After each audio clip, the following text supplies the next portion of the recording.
Bonjour et bienvenue dans cette nouvelle édition de Sienne TV. Aujourd'hui, on va s'intéresser aux compagnons du devoir et du Tour de France. Alors, c'est un intitulé qui fait toujours un peu rêver, parce qu'on voit toujours l'excellence, toujours, et on voit vraiment un travail bien fait, et on voit des jeunes, effectivement, qui vont partout. Ils sont sur le plateau avec nous. Maxime Després, vous êtes jeune toujours, bien sûr, mais vous êtes le responsable de l'Institut des métiers et des technologies associés.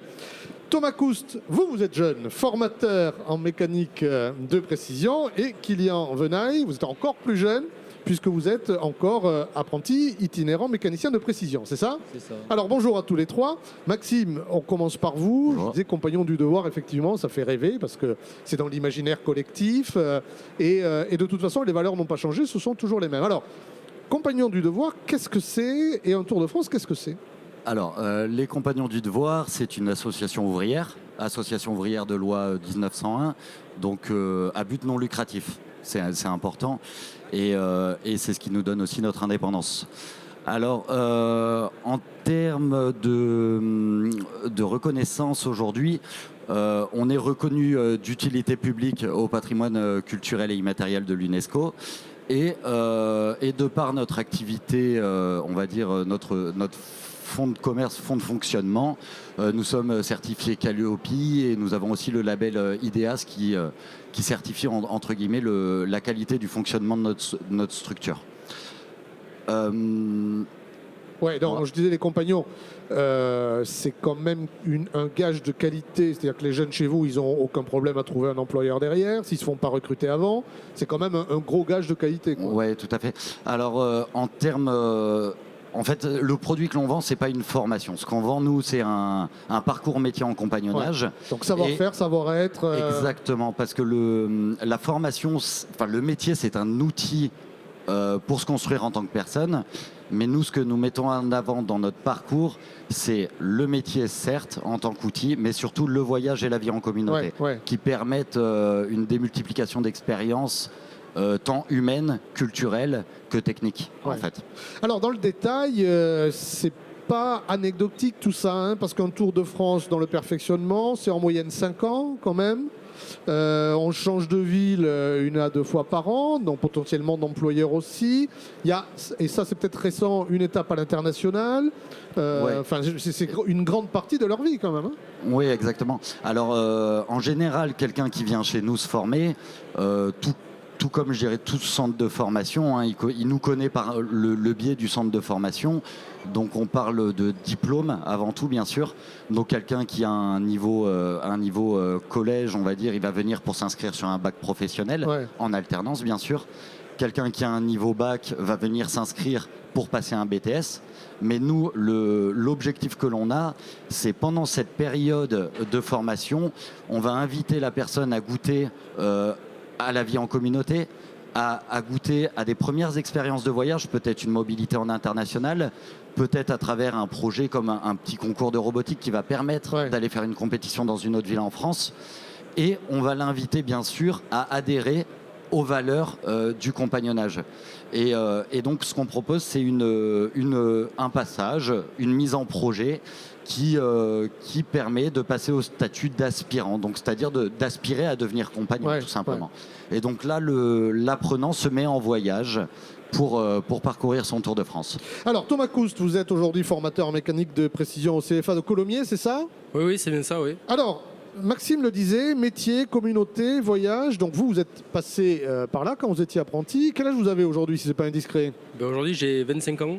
Donc, vous avez fait combien d'apprentissage, de voyage, de formation? Comment ça s'est passé tout ça? Racontez-moi. Eh bien, en fait, c'est pas bien compliqué. Moi, je suis arrivé après le brevet des collèges.